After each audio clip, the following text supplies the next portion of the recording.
जी जगन्नाथपुरी में विराजते थे और ऐसा वर्णन आता है माधवदास जी के चरित्र में कि जब श्री माधवदास जी जगन्नाथ जी के मंदिर में जाते थे ना, तो जैसे हम जगन्नाथ जी को देख करके मचल जाते हैं, जगन्नाथ जी को देख के उछलने लगते हैं, जय जय श्री जगन्नाथ करके उच्चारण करते हैं, एक झलक पाने के लिए जगन्नाथ जी के आतुर रहते हैं, ऐसे ही असंख्य भक्तों में जब माधवदास आता था ना, तो ब्रह्म वेदी पर बैठे हुए श्री जगन्नाथ जी ऐसे झूमते थे, मेरा माधव आ गया। इतने प्रसन्न होते थे माधवदास को देख करके।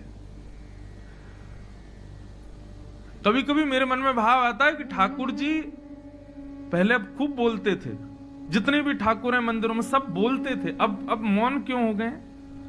क्योंकि अब हम लोग उनको मौका नहीं देते बोलने का। हम अपनी बात पूरी करें तब तो वो बोले। हमारी बातें पूरी नहीं हो रही हैं, हमारी ही शिकायतें पूरी नहीं हो रही हैं, हमारी ही जिज्ञासाएं पूरी नहीं हो रही, हमारी ही प्रार्थनाएं पूरी नहीं हो रही, तो ठाकुर जी कब बोले? ठाकुर जी बड़े शिष्टाचारी हैं, जब हमारी बात पूरी हो जाएगी तब बोलेंगे। वो इंतजार करते हैं कि थोड़ा मौन रहे तो बोलें हम, लेकिन हम बोलने के लिए समय कहां देते हैं ठाकुर जी को? सच बताना, जितनी देर जगन्नाथ जी दिखते हैं लाइन में, उतनी देर में हम लिस्ट पूरी करते हैं अपनी। हे जगन्नाथ जी ये रहे, वो तो मैं बताना ही भूल गया जगन्नाथ जी को कि वो काम भी मेरा बिगड़ा पड़ा है, ये चीज भी मेरी बिगड़ी पड़ी, यार ये तो मैं बताना ही भूल गया, एक बार और अंदर ले चलो मुझको, एक बात और बताया हूं जगन्नाथ जी को। कभी जगन्नाथ जी से भी तो पूछो आप कैसे हो? कभी पूछा आपने? मंदिर में जाके श्री जगन्नाथ जी के सामने खड़े होकर कभी आपने ऐसा विचार किया कि लाल जी आप कैसे हैं? कभी पूछा? किसी दर्शनार्थी ने कभी नहीं पूछा।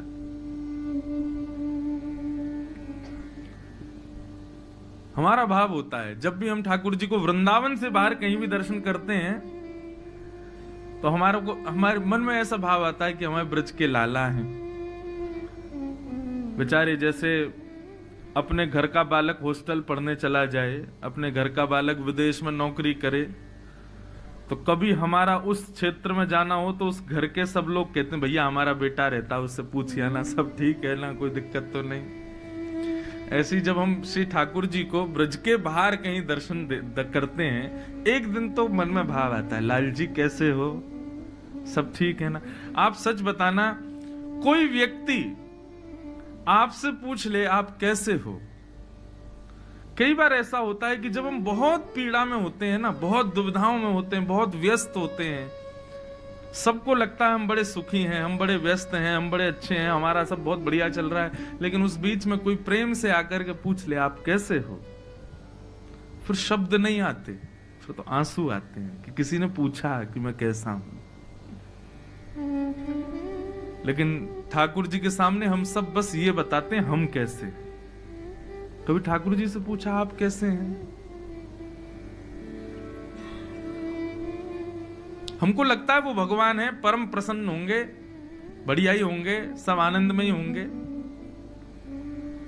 ये सब शास्त्रीय पद्धति से ठीक हो सकता है, हमारी ब्रज की पद्धति में ये सब नहीं चलता। हमारे ब्रज में तो वो लाला ही है, और जैसे सबको कष्ट है, जैसे सब दुखी हैं, जैसे सबको कोई ना कोई पीड़ा है, ऐसे हमारे लाला को भी कोई ना कोई पीड़ा वैसे तो कभी ना हो। सब ब्रजवासी यही कामना करते हैं हमारे बिहारी जी राजी रहें, हमारे राधामन लाल प्रसन्न रहें, हमारे जगन्नाथ जी खूब आनंद में रहें। लेकिन फिर भी कभी प्रयास करना, जगन्नाथ जी तो जगन्नाथ जी, आप पूछेंगे ना कैसे हो, आपकी हाथ पैर कांप जाएंगे, आप ही द्रवित हो जाओगे। पूरे दिन बैठे रहते हैं, सब भक्तों को दर्शन देते हैं, सबकी सुनते हैं, कोई उनसे पूछे आप कैसे हो? माधवदास जी का ये स्वभाव था, वो जब भी जगन्नाथ जी के सामने जाते थे तो जगन्नाथ जी की राजी पूछते थे आप कैसे हो ठाकुर जी, आज भोग लगा ढंग से, आज पुजारियों ने कोई त्रुटि तो नहीं करी, आपकी सेवा बढ़िया चल रही है, वस्त्र आपको सुख तो दे रहे हैं, कोई कष्ट तो नहीं। इसलिए ठाकुर जी माधवदास जी से बात करते थे कि मेरी सुध लेता है, ये जानते हुए भी कि मैं परब्रह्म हूं, फिर भी मेरी सुध लेता है। सुध वो ही ले सकता है जिसको परवाह हो। लेकिन हमको अपनी परवाह से फुर्सत कहां, हम ठाकुर जी की सुध कहां से लें?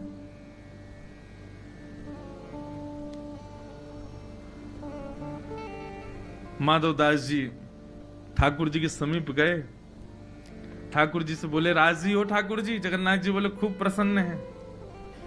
प्रसाद भोग बढ़िया आरोग रहे हैं आप? बोले, बहुत आनंद में।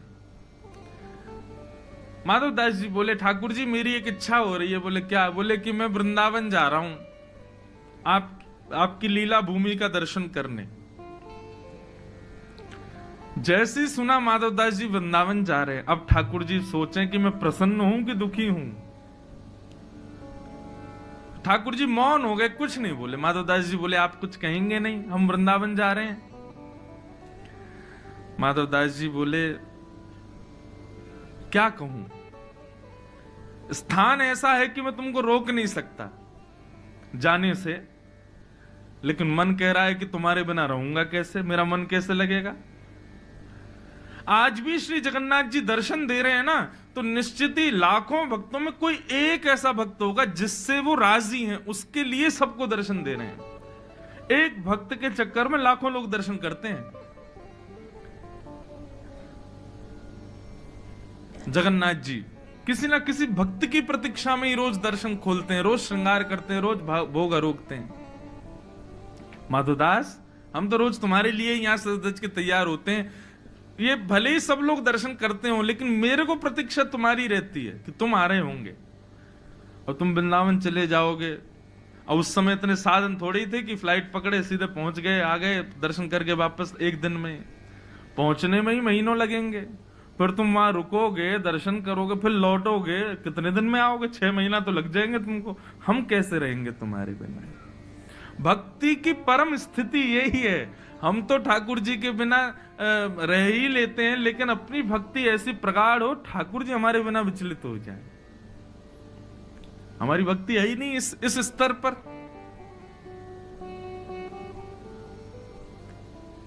माधवदास जी के वृंदावन जाने के प्रसंग को सुन करके श्री जगन्नाथ जी बोले, माधव तुम्हारे बिना कैसे रहेंगे हम? हमारा मन ही नहीं लगेगा।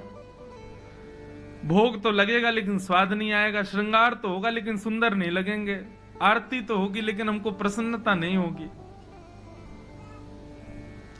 माधवदास जी बोले, तो फिर अब बताओ क्या करें? फिर वृंदावन नहीं जाएं? बोले, नहीं, ऐसा भी नहीं चाहते कि तुम वृंदावन नहीं जाओ, वृंदावन तो जाना ही चाहिए। बोले, आप ही बताओ निधान क्या करें? जगन्नाथ जी बोले, हमको ले चलो संग में, तुम्हारे संग रहेंगे तो वृंदावन भी चलेंगे, प्रसाद भी पालेंगे। माधवदास जी ऐसे बोले, ये असंभव है, आपको कैसे ले जाऊं? 2 कारण हैं आपको ना ले जाने के। ठाकुर जी बोले, क्या?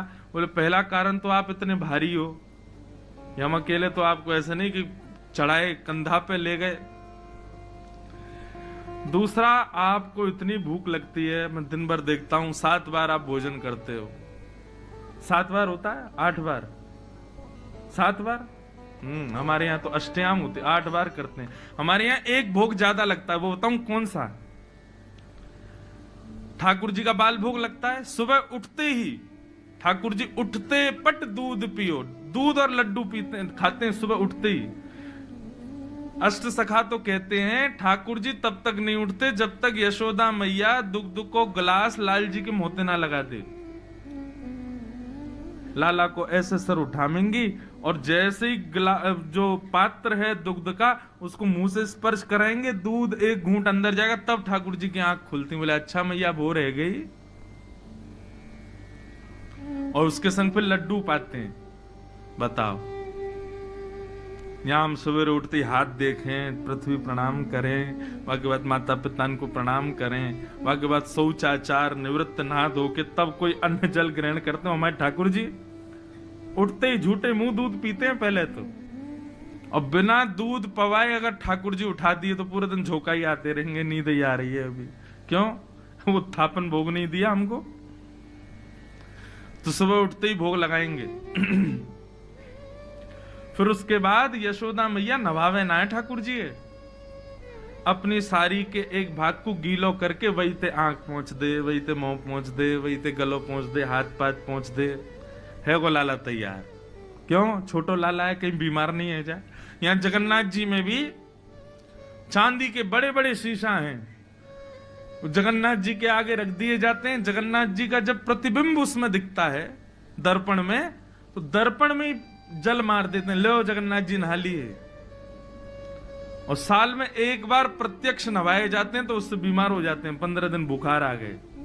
और यहाँ भक्तों के लिए इतने शौचाचार बता दिए, नहाओ धो, इतने पवित्र रहो, ऐसे रहो वैसे रहो। खुद ठाकुर जी की सेवा साधारण नहीं है। पहले खुद उठो, खुद नहाओ, फिर इनको उठाओ, और उठते ही नहाएंगे नहीं, पहले भोग लगाएंगे, फिर आरती करवाएंगे। लाड़ लो लाला है ना, लाड़ लो मतलब बिगड़ेल। अब इस बात को कहीं काट के कोई वायरल नहीं कर दे कि महाराज जी ऐसे बोल रहे थे। लाड़ लो लाला है, प्यार चाव को धोना, प्यार चाव के तो बिल्कुल अधीन है। पूरे दिन ऐसे आलस में रहे कि यह हाथ को भी उठा के कोई और ही धर दे, मैं ना उठा पाऊंगा या है।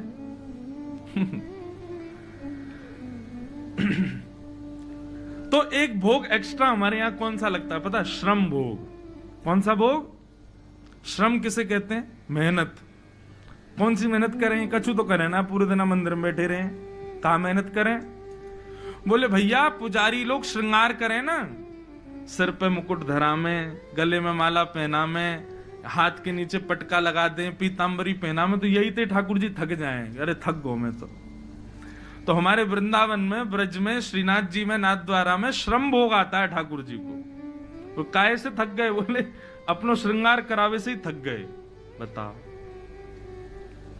कभी कभी तो विश्वास ही ना हो, इनने कंस मारो भी हो सच में कि अपने आप ही मर गो, श्रृंगार करावे में थक जाए। श्रम भोग।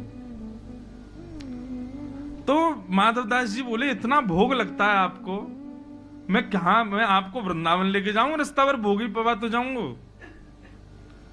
ठाकुर जी बोले देखो हम हल्के तो हम हो जाएंगे, और रही बात भोग की, तो भाई वृंदावन जाने के लिए हम कुछ भी कर सकते हैं। श्रीमद् भागवत में केवल एक जगह ऐसा लिखा है कि सर्वकाल सुखावम। ठाकुर जी कहते हैं मुझे वृंदावन मिल जाए, फिर चाहे मुझे भोग मत लगाओ, मेरी आरती मत करो, मुझे नवाओ मत, मेरी सेवा मत करो, मुझे सब स्वीकार है, बस वृंदावन ले चलो।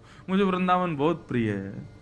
जैसे कई लोग कहते हैं ना, बस हम वहां पहुंच जाएं, फिर चाहे कहीं रह लेंगे, कोने में जगह दे देना। ऐसा कई स्थानों के प्रति हमारा ऐसा भाव होता है, ऐसे ही ठाकुर जी का वृंदावन के प्रति भाव। भोग मत लगाओ चलेगा, स्नान मत कराओ चलेगा, श्रृंगार मत करो चलेगा, भूखे रह लेंगे लेकिन ले चलो वृंदावन। तो जगन्नाथ जी बोले हम हल्के हो जाएंगे, और रही बात भोग की तो हम भूखे रह लेंगे, व्रत कर लेंगे। वृंदावन जाने के लिए व्रत करना पड़े तो मंजूर है, लेकिन वृंदावन ले चलो। माधवदास जी बोले पूरी जगन्नाथपुरी मेरे पीछे भागेगी, ये पंडा पुजारी सब जान से मार देंगे अगर मैं आपको ले गया तो। अब ठाकुर जी यहीं बैठे रहो, बहुत भक्तों को विरह देते हो, 6 महीना आप भी विरह सहो अब। और 6 महीना का अवकाश दे करके माधवदास जी चले गए। जगन्नाथ जी की आंखों में मोटे मोटे अश्रुबिंद आ गए, मेरा माधव जा रहा है मुझे छोड़ के। जगन्नाथ जी को समझा रहे हैं माधवदास जी, जैसे कोई बालक को समझाता है, अरे मैं आ जाऊंगा, रो मत आप, मैं अभी आ जाऊंगा। सोचो कैसी भक्ति माधवदास की। उसके मंदिर से निकलने पर श्री जगन्नाथ जी विरहातुर हो रहे हैं। एक बार हम ना दंडवती परिक्रमा लगा रहे थे गोवर्धन की, एक बार लग गई बस बहुत है, वो लगाई ली बस हमने जैसे तैसे।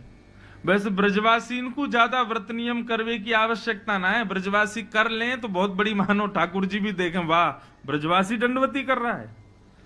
तो एक बार हमने दंडवती करी, तो हमारी दंडवती प्रसिद्ध है, मैं कथा में कई बार बता चुका हूं, लेकिन माधवदास जी से थोड़ी मिली हुई बात है इसलिए बता रहा हूं। दंडवती लगाने में एक हिष्ट पुष्ट व्यक्ति को ज्यादा से ज्यादा 1 सप्ताह का समय लगेगा। 1 सप्ताह में दंडवती 21 किलोमीटर की हो जाती है, और ज्यादा शीघ्र भी नहीं करना चाहिए, तो 1 सप्ताह लगता है। लेकिन हमको लगे 16 दिन, और 16 दिन भी कैसे लगे। पहली दंडवती के 10 दिन के पड़ाव हमने पूरे किए दीपावली के पास। तो दीपावली पर 10 दिन हमको पूरे हुए तो हम पहुंच गए थे जतीपुरा। और जतीपुरा पहुंचते ही महाराज घर वालों के फोन आए, बोले कि भैया अब दंडवती में ही रहोगे, दीपावली है, घर आ जाओ।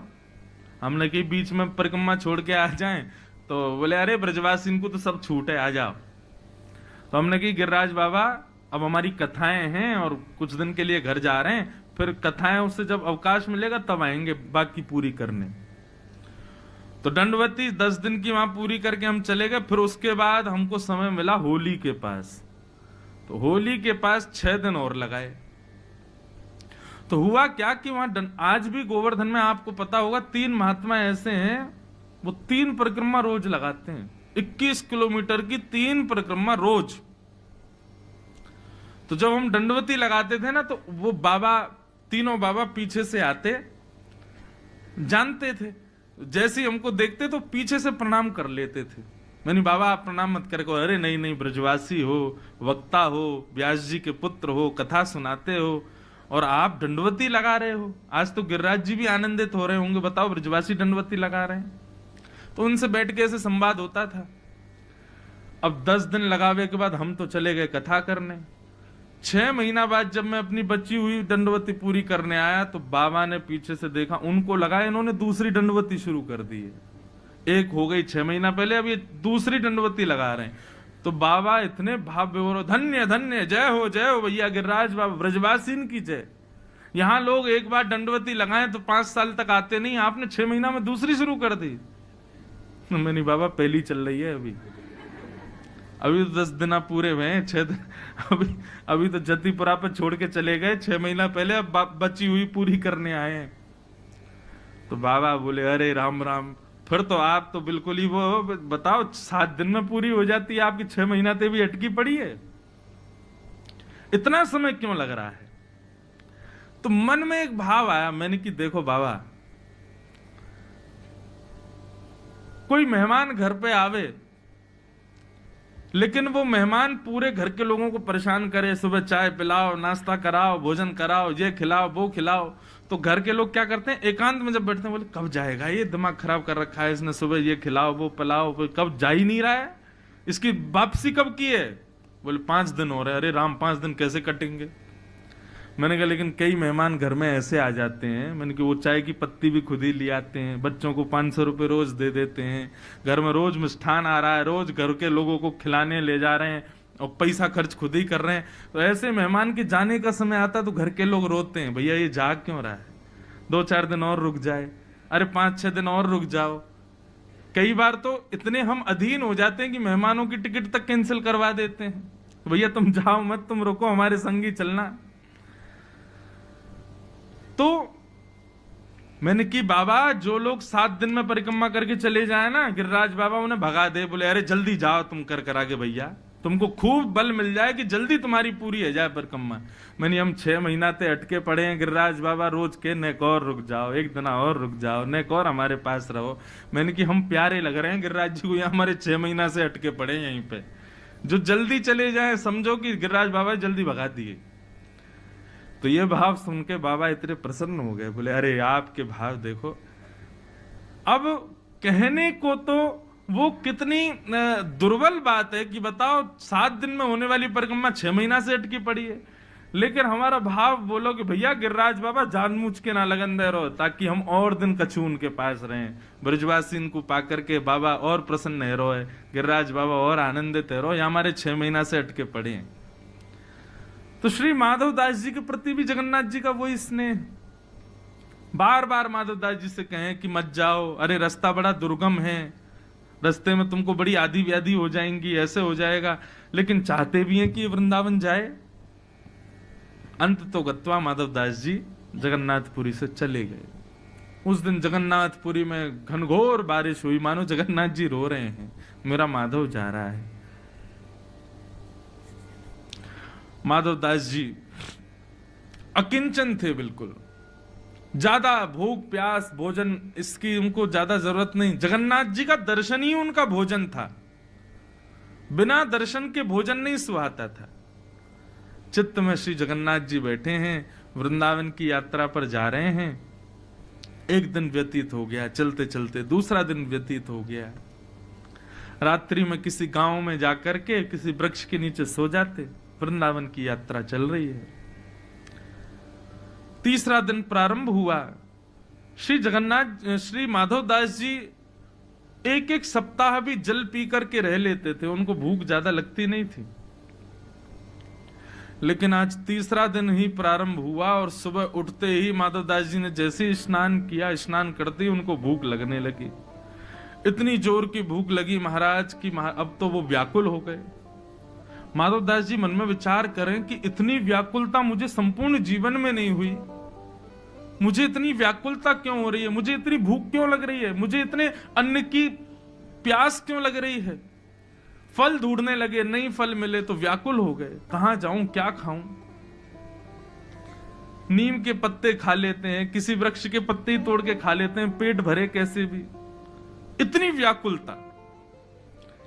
तब ये गांव दिखाई दिया। माधव दास जी दौड़ करके गए और किसी का गेट खटखटाने लगे। एक बुजुर्ग मैया बाहर आई, बोले मैया मैं आपके आगे हाथ जोड़ रहा हूं, मुझे आप कैसे भी करके कुछ पवा दीजिए, मुझे बहुत तेज भूख लगी।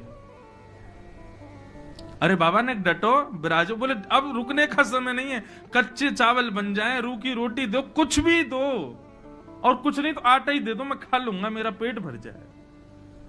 इतनी व्याकुलता।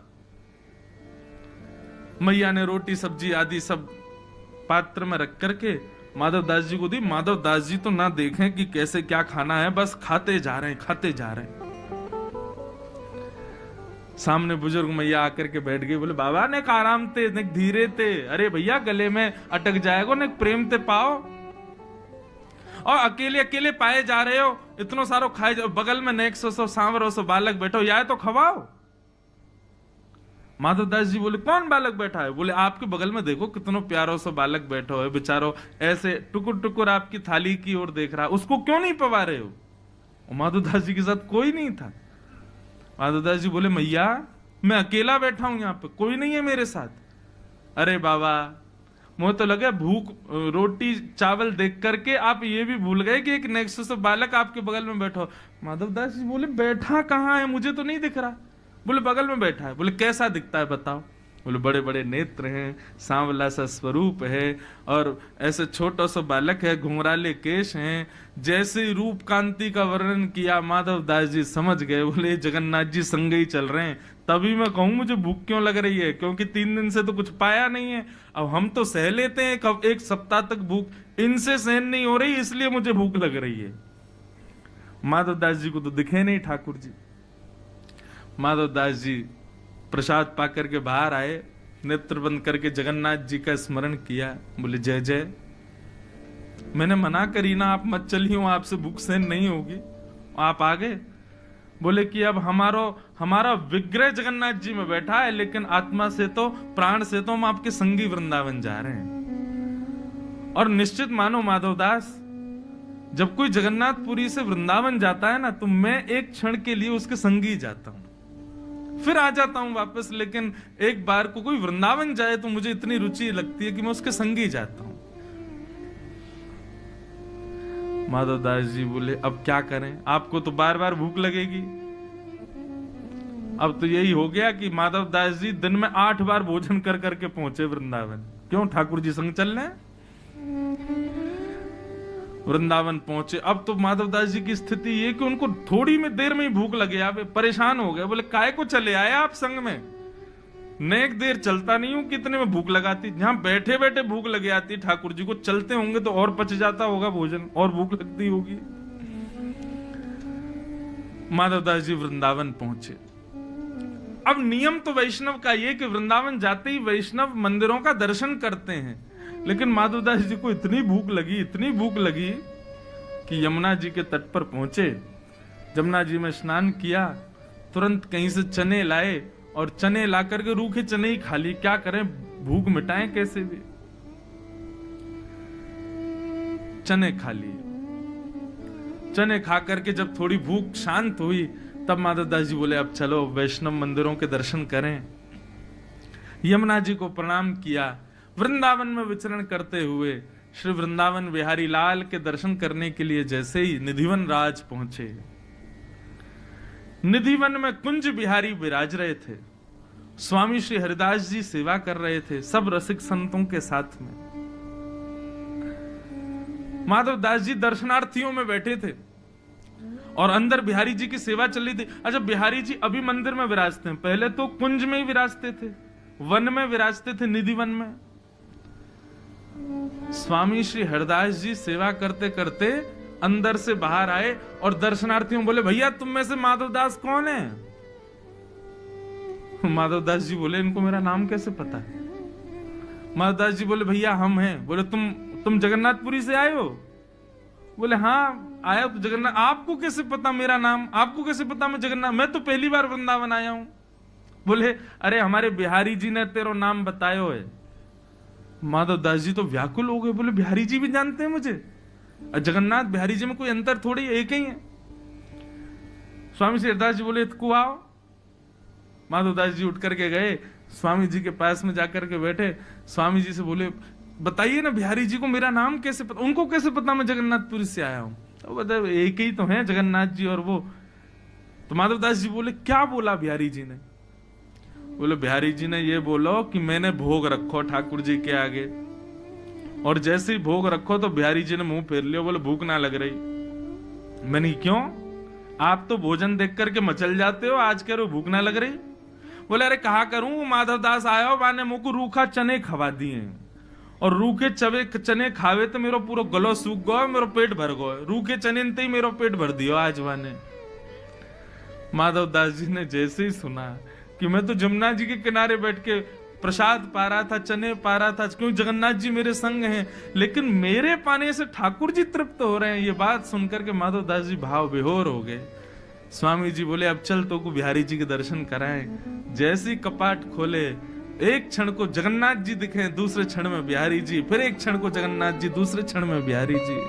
माधव दास जी आनंदित हो।